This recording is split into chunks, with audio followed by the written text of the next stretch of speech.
सीमा मोहब्बत की दुहाई देती रही है, लेकिन सीमा पर शक करने के बहुत सारे कारण हैं। एक एक करके हम वो आपको कारण भी बताएंगे कि आखिर सीमा शक के दायरे में क्यों है।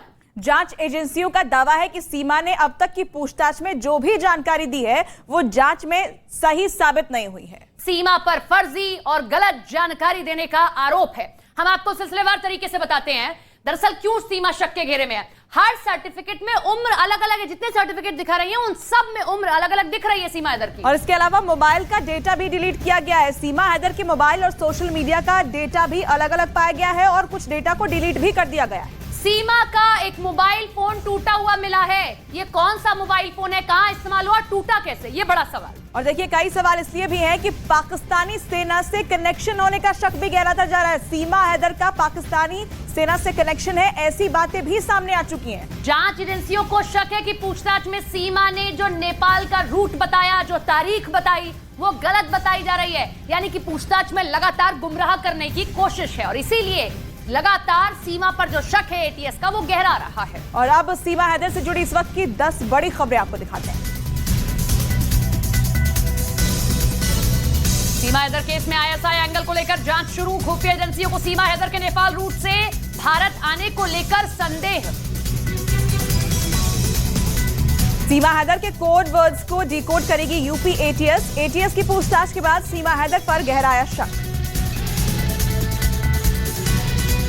एटीएस का दावा सीमा हैदर ने किया था फूफी और फल कोड वर्ड का यूज। आईएसआई जानकारी के लिए फूफी और रुपये के लिए करता है फल कोड का इस्तेमाल। यूपी एटीएस की पूछताछ में बड़ा पर्दाफाश हुआ है। भारत आने से पहले सीमा हैदर ने सेना के कुछ जवानों को भी भेजी थी फ्रेंड रिक्वेस्ट। पाकिस्तान से ग्रेटर नोएडा तक पहुंचने में कौन था सीमा हैदर का मददगार। एटीएस की पूछताछ में सीमा नहीं दे पाई इस सवाल का सही जवाब। सीमा हैदर और सचिन के करीबियों के बैंक खातों को खंगालने में जुटी यूपी एटीएस। पिछले कुछ महीनों के ट्रांजैक्शन की जुटाई जा रही है जानकारी।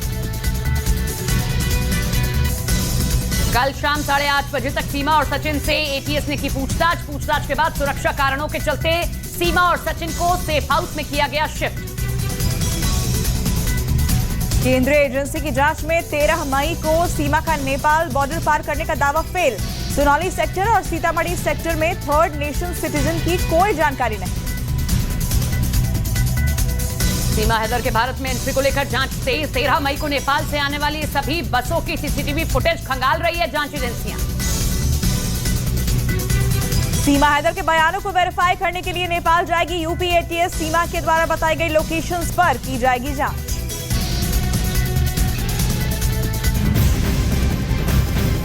तो सीमा हैदर से लगातार पूछताछ चल रही है। 2 दिन तक लगातार सीमा हैदर से पूछताछ हुई और बताया जा रहा है कि 15 घंटे से ज्यादा यूपी एटीएस ने सीमा हैदर से पूछताछ की और इस पूछताछ में तमाम ऐसे सवालात थे जो सीमा हैदर से पूछे गए और उसके जवाब भी सीमा हैदर की ओर से दिए गए। लेकिन जो जवाब सीमा हैदर की ओर से दिए जा रहे थे यूपी एटीएस उससे संतुष्ट नजर नहीं आ रही थी। जांच एजेंसियों के गले से वो तमाम जो बातें सीमा हैदर की ओर से कही गई वो नहीं उतर रही थी और इसीलिए जांच एजेंसी फिर से उससे पूछताछ करेगी, ऐसी जानकारी निकलकर सामने आ रही है। लेकिन 2 दिन तक तो पुलिस स्टेशन में पूछताछ होती रही क्योंकि सीमा हैदर एक तरीके से कहा जाता है कि दुश्मन देश से आई है, पाकिस्तान से आई है। बहुत लोग उसे दुश्मन देश मानते हैं। ऐसे में उनकी सुरक्षा को लेकर तमाम सवालात थे क्योंकि जासूसी का एक एंगल सामने आ रहा था और ऐसे में लोगों की भावनाएं आहत हो सकती थी, लोगों की भावनाएं भड़क सकती थी।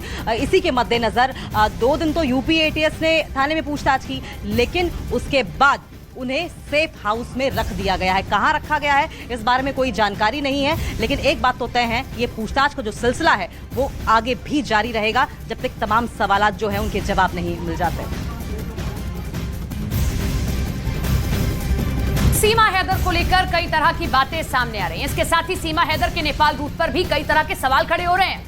सुरक्षा एजेंसियों का आरोप है कि पूछताछ में सीमा हैदर ने अपने नेपाल में होने की सही जानकारी नहीं दी है। दावा किया जा रहा है कि सीमा हैदर काठमांडू के 2 होटल में अपने बच्चों के साथ रुकी हुई थी। सीमा ने 13 मई को भारत में दाखिल होने की बात कही है, लेकिन अभी तक की जांच में ऐसा कोई भी सबूत नहीं मिला है। सीमा दावा यह भी करती है कि जांच के लिए भारत नेपाल बॉर्डर पर जो सीसीटीवी लगे हैं उनकी जांच की जाएगी। जो जांच एजेंसियां हैं उनके दावों को खंगालेगी। और इसके साथ ही 13 मई को भारत नेपाल बॉर्डर से गुजरने वाली सभी बसों की भी जांच की गई है। तो देखिए, यूपी एटीएस लगातार सवाल कर रही है और सवाल इसलिए कर रही है कि जवाब जो यूपी एटीएस को मिल रहे हैं वो काफ़ी नहीं है। और फिलहाल हम सचिन के चाची के घर में मौजूद हैं, जिन्होंने साफ तौर पर बात करने से इनकार कर दिया, ये कहते हुए कि हम बहुत डरते हैं, हमें कुछ नहीं मालूम है। देखिए, सीमा हैदर यहाँ पर काफ़ी दिनों तक रही, लेकिन ऐसा कैसे हो सकता है कि बगल में, ठीक बगल वाला जो घर है चाची, जो कि तमाम रस्मों रिवाजों में शामिल दिखाई दी थी, वो अब मना कर रही हैं। और डर इस बात का है कि कहीं ऐसा ना हो कि सीमा मामले में उनका परिवार भी फंसता नजर आए। लेकिन सीमा हैदर जिस तरह के बयान दे रही है वो गले से उतरते हुए दिखाई नहीं दे रहे, क्योंकि रटा रटा मोहब्बत वाला जो बयान वो दे रही है, दरअसल वो ही शक पैदा करता है। और उसके बाद उसके तमाम सबूतों को मिटाना, तमाम पासपोर्ट्स का मिलना, और उसके बाद कई सिम कार्ड्स का मिलना, मोबाइल्स का मिलना, वो सिम कार्ड कहाँ का है, किसके नाम से इशू कराया गया है, ये तमाम सवाल हैं जो कि यूपी एटीएस आगे भी पूछेगी।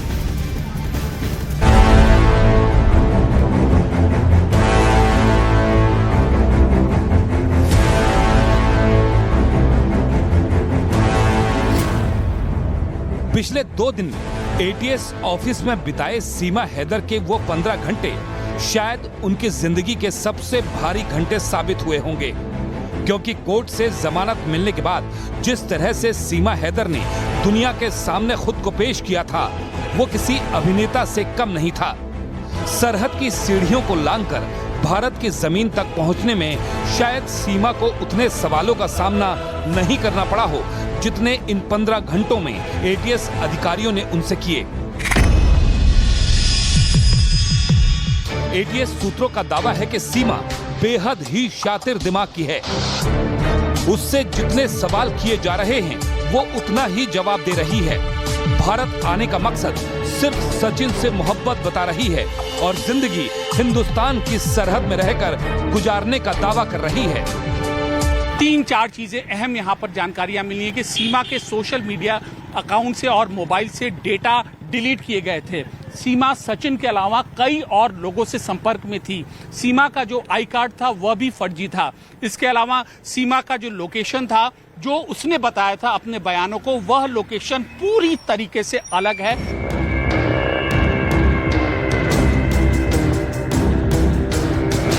सीमा के पाकिस्तान से दुबई जाने, दुबई से नेपाल जाने और फिर नेपाल से भारत के सरहद में घुसने तक के रोड मैप को एटीएस अधिकारी सीमा के मुंह से सुनना चाहते हैं। इसलिए सीमा की जितनी बार एटीएस के सामने हाजिरी लग रही है, उतनी बार वही सवाल दोहराए जा रहे हैं और सीमा के दोनों सवालों के बीच असमानता ढूंढी जा रही है। सीमा को लेकर कई सवाल संदेह पैदा करने वाले हैं, जिनका जवाब तलाशना जरूरी है। सवाल, सीमा ने चैट क्यों डिलीट की? सीमा ने सचिन की मोहब्बत में सरहद पार की, भारत के लोगों के साथ घुल मिल जाने के लिए हिंदी सीखी, परिवार के करीब आने के लिए उनकी दिन रात खिदमत की। ये समझ आता है, लेकिन सवाल है क्या आखिर पाकिस्तान से आते ही उसने अपनी चैट क्यों डिलीट कर दी? पुराने मैसेज क्यों डिलीट कर दिए? आखिर उस चैट में ऐसा क्या था जिसे वो सचिन से छिपाना चाहती थी, परिवार को नहीं दिखाना चाहती थी और उस राज को खुद में ही रखना चाहती थी? सवाल, मोबाइल डेटा क्यों डिलीट किया?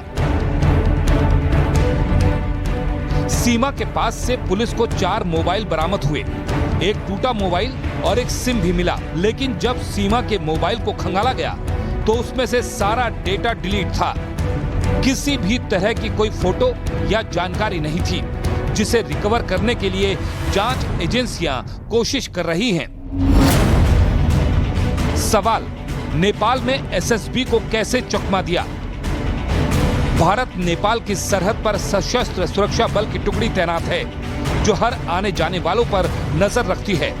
ऐसे में सवाल है कि आखिर सीमा हैदर एसएसबी को चकमा देकर हिंदुस्तान की सरहद में कैसे दाखिल हो गई? कहीं ऐसा तो नहीं कि किसी तीसरे की मदद से सीमा को सरहद पार कराई गई हो? सवाल, सीमा का दुबई कनेक्शन। भारत आने से पहले सीमा हैदर ने पाकिस्तान से दुबई जाने की बात कही है। ऐसे में एजेंसियों के सामने एक बहुत बड़ा सवाल है, क्या आखिर सीमा हैदर दुबई में किससे मिली, किसके जरिए नेपाल की सीमा तक पहुंची और किसने उसकी दुबई जैसे बड़े शहर में रहने में मदद की। ऐसे तमाम सवालों को कड़ी बनाकर एटीएस की टीम सच की तह तक जाने की कोशिश कर रही है, ताकि ये पता लगाया जा सके कि सीमा का भारत आने का मकसद सिर्फ सचिन से प्यार है या फिर वो किसी साजिश का हिस्सा है।